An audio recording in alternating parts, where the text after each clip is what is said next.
Another day, another vlog. For today's video, a day in my life as a poor student going na sa dag eskwelahan. Sa akong pagbiyahe karon ubanay ko ninyo kay padulong ta sa eskwelahan samtang mo ato patag eskwelahan mo hapit sa ta sa C3 Pagadian para sa atuang meeting. Syempre mga bakla sa layo pa na nahitabo ni atong meeting karon mga bakla kay nakadawat ako invitation. Ug sa dihang mga bakla kay na shock ko pagbasa na ako sa akong invitation mga bakla ug nganong perminti magini masabay sa akong examination. Pero no choice na mga bakla kay kinahanglan gid ta mo attend ani nga meeting mga bakla kay ubay-ubay na sab nga days mga bakla nga akong gi-invite sa mga meeting pero wala ko naka-attend. Last examination na mo mga bakla is naanong tatoy lakaw mga bakla nga dalhon ko nila dipulog pero no choice mga bakla kinahanglan gid ako balibaran kay kinahanglan ko mag-focus sa pag-study. Except na mga bakla na pag ito'y isa ka meeting mga bakla sa C3 gyapon to mga bakla mga region another region amo ang kauban mga bakla pero no choice mga bakla na balibaran sabto nako. Mauto karon mga bakla is naka-decide na gid ko nga mo attend na jud ko ani nga meeting mga bakla kay sige tatag absent ani nga meeting mga bakla mo tabit tatagway pulos pagka leader. Syempre pila ka minutes sa atong pagbiyahe gikan sa atua padulong diri sa Pagadian City is naabot lagi ta mo auto gi-park na dayon akong motor diri sa likod sa C3. Ugay na hina din kog tabok sa kalsada mga bakla kay musaka patas sa RC floor diri sa C3. Ito man gud auto ang venue sa atong meeting mga bakla sa RC floor kilid sa CSWD. Mga nangutana og nganong natingala mo ug nganong gasige kog meeting daghan kay kog mga lakaw. By the way, I am elected for 4H Club President Pagadian City Zamboanga del Sur. Sa amuara po kong barangay president ha. So mauna niya ako lakaw karon mga bakla mga president sa 4H Club Pagadian City bawat barangay mga bakla magtapok-tapok mi diri sa C3 para mag-meeting. Mauna siya nga mo ang first meeting diri gihol sa C3. Ako wala i-check ani yung mga bakla nga kani siya nga program sa 4H Club Pagadian mga bakla is dili lang siya basta-basta. Kani siya nga program or something mga bakla is daghanag na kwartahan ani ug na asenso sa kinabuhi. Kay dili magud mga bakla magahisgot man gid ta sa plano sa kinabuhi sa mga pagdiskarte sa pagpanginabuhi na nabitaw sa pagpamuhi. Mao na ni karon mga bakla ako ang president mga bakla para mag-meeting mi dili maghisgot mi or something para inana para sab ako ay magpahibalo sa mga katawan sa among barangay. Kani siya mga bakla is muna subject SK mga bakla ikaw bitaw modelo sa mga kabataan-unan para sa pagkuan bitaw paglikay sa mga drugs something bitaw inaana mga bakla. Parehan ako mga bakla nga president pwede ko mag-request sa office mga bakla na mag-conduct ko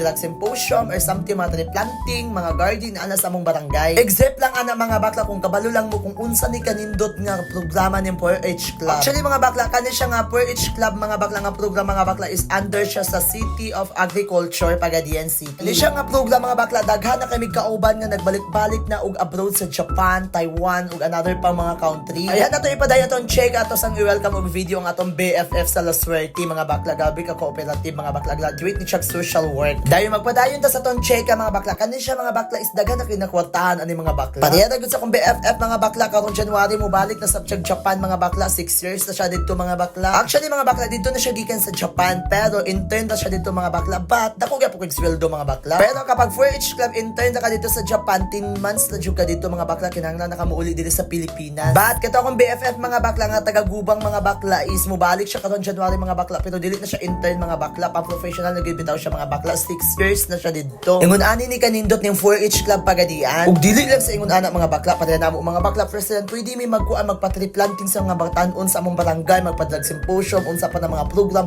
aron sa malingaw ang kabatan-on aron malikayan ang mga di maayo nga bisyo. Bitaw sabtas ako ninyo kamurag nabulol na ko murag ikapoy kog voice over. Ay murag bitaw ko nabaguhan. Unya mga bakla later na pud na nato i-check ang uban mga bakla kani mga bakla padulong na mig-eskwelahan sa akong BFF. Na kaya na migbao-bao kay gintawon mga bakla perting kusuga sa ulan mo auto akong motor gibiyaan sa likod sa C3. Bisan pag wala pa na man among meeting mga bakla mo auto gawas mis kauban akong BFF mga bakla kay kinahanglan gud mi mo gawas para moadtog eskwelahan para maka-exam lang. Mao na ni akong giingon nga among meeting mga bakla perminti mas abay gid siya perminti sa among exam diri sa eskwelahan. Grabe lagi gud mao na ni giingon nga mo exam jud kag gitun-an gikan magag-meeting. Pero grabe gid ni ka kusog sa ulan in taon mga bakla abi na ko masuspended pero wala di ay kay exam man. Mao to na no choice jud ko kinahanglan gid ako ibilin ako motor sa likod sa C3 kinahanglan jud mi man nakayag bao-bao aron lang dili mi mabasa kay mag-exam pa in taon mi. Makita man gid niyo diha mga bakla nga grabe gaba-baha naman gid yung eskwelahan namo sa tubangan. Og sa dihang dili man di makasulod akong BFF mga bakla kay nakasanda naman gud siya kagikan pa siya duty. Mao nga gibiyaan na lang pud ako siya sa gate mga bakla gauna na lang ko kay gapaabot pa siya siyang kauban gapahatod siya sa iyang uniform nga sandal. Yeah, after mga bakla pag human sa exam namo sa duha ka subject mga bakla midali-dali na sab kog gawas mga bakla kay gikuha na nako kong motor mga bakla sa C3. Grabe gid ang pagsulay mga bakla kung kabalo lang mo mga bakla gikag kapitulyo gihay ko na gi-jogging ko na padulong sa C3 mga bakla. Minsakay mo ta kog bao-bao mga bakla ang ending mga bakla mokabat og isa ka oras iya makairog og isa ka dupa. Mao to mga bakla ming naog na lang ko min pamasahe no choice ko mga bakla kinahanglan jud ko magdagan magdali kinapa ko isa ka subject i-exam. Grabe gid kapoy mga bakla, first time na ko gadyaging nato kalayo. Ang ending mga bakla, pag nakuha na nako kong motor, padulong na sab ko giskwelahan mga bakla, gibunok na pugog ulan mga bakla, grabe gid basa kay ko nga ga-exam. Pero no choice gid ko, bahalag makaligog ulan basta maka-exam lang in taon ko. Unya mga bakla, dili na siguro tama na tong pag video. Salamat sa inyong paglanta mga bakla. Thank you for watching.